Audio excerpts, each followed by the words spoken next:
أعوذ بالله من الشيطان الرجيم.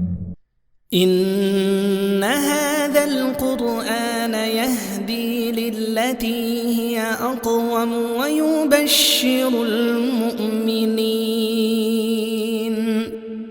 ويبشر المؤمنين الذين يعملون الصالحات أن لهم أجرا كبيرا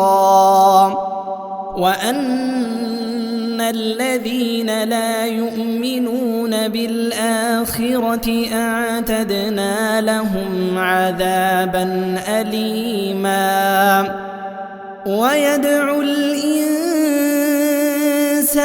بالشر دعاءه بالخير وكان الإنسان عجولا وجعلنا الليل والنهار آيتين فمحونا آية الليل وجعلنا آية النهار مبصرة لتبتغوا فضلا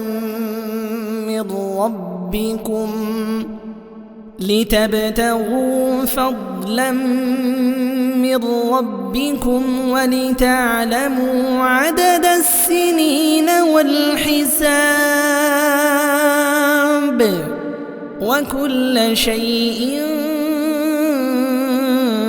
فصلناه تفصيلا وكل إنسان ألزمناه طائره في عنقه ونخرج له يوم القيامة كتابا يلقاه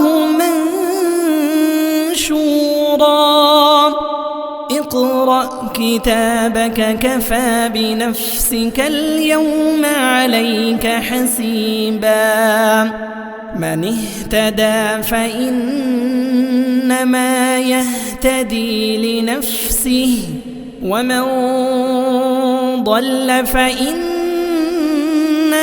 يضل عليها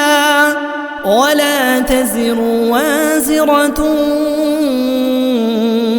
وزر أخرى وما كنا معذبين حتى نبعث رسولا